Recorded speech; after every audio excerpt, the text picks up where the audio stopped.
This is my keyword outline, and this is my ID.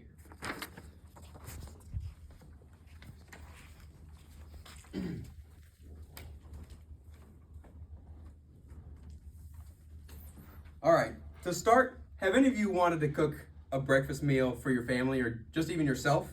In my opinion, waking up to breakfast on an early and bright morning is a perfect morning. But with a show of hands, how many of you have cooked breakfast for yourself or for your family? Not only is it a very good act of kindness, but you also get to partake in it as well. It's a win-win situation. For breakfast, my go-to meal is just scrambled eggs and toast. It's very simple, and it always hits the spot.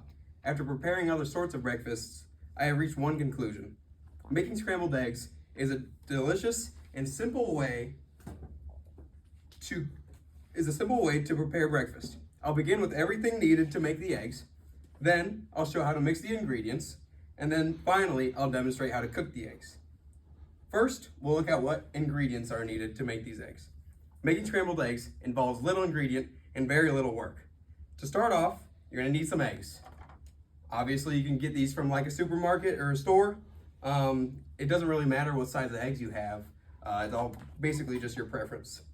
You're also going to want milk or cream, which I have in this little case. It helps make the eggs more fluffy and more flavorful. After that, you can also grab the milk at the same place you grab the eggs. You're also going to want salt and pepper. Salt and pepper also enhance the taste, and a lot of people enjoy it. You can grab those at the grocery store. You're going to want a bowl to put your eggs in to mix all your stuff, and you can use whatever. You're also going to need a pan to cook your eggs, obviously. You can use whatever pan you want, a no-stick pan. I have a cast iron pan. That's just the one I had at home. Butter or cooking spray is needed, so to keep some stick off, it also helps with taste too. And lastly, you need a fork and a spatula, which I do not have because I can't cook here. Now that we have covered all the ingredients, let's start with preparing the eggs. So first, you're going to take your eggs and you're going to crack as many as you want. So with this, I kind of do a little 2 taps, and you want to keep it nice and steady so you don't get any shells in.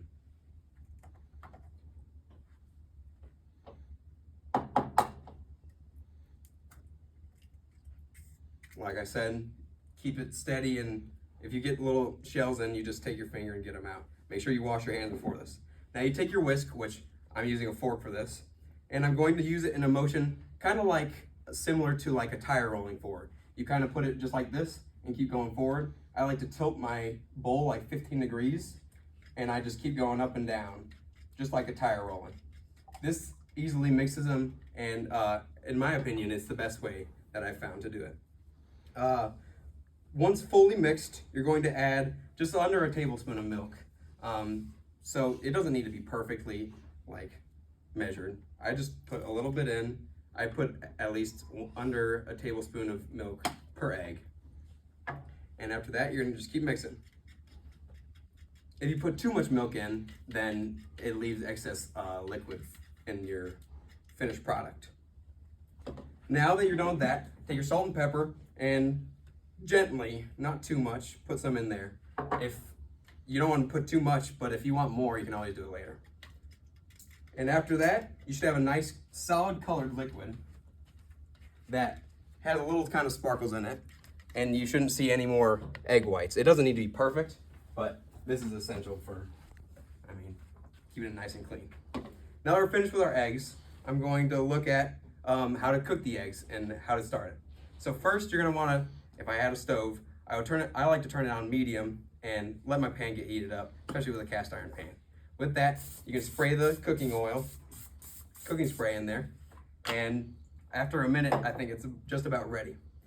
Now, once it's all ready, and you can put your hand a little above it, don't touch it obviously, but just feel how hot it is. Once you put it in, you should be able to hear a sizzle if it's the nice right temperature. And then after that, you take your spatula and you do something that I call the bulldozer technique. In my video, I'll show you how to do this.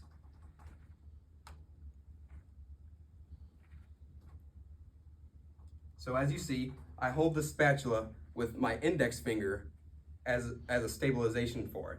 And I push it just like I'm pushing the eggs forward, and then I pull it back. You make sure you want to get all the edges so none of it burns, but this is what I found to be the best way. If it clumps together, it depends on how you like it, but if you like your eggs more together and thicker, then you just don't cut it up as much, but I like chopping them into nice little pieces. So after you do that, depending on the heat of the pan, it depends how long it'll take for you, and it depends on the number of eggs you have.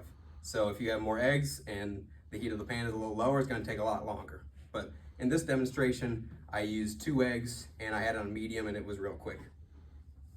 After you're done, your final product should look like this. They're nice and fluffy, and they're nice golden brown. If you want to add a little bit more pepper and a little bit more salt, then that's all up to you. Today I walked you through on how to successfully make scrambled eggs. First, I talked about the essentials for making them. Then I talked about how to mix the ingredients. And lastly, I showed you how to cook and the best techniques for it. As I finish my demonstration up, I hope you have all learned how to make an excellent breakfast.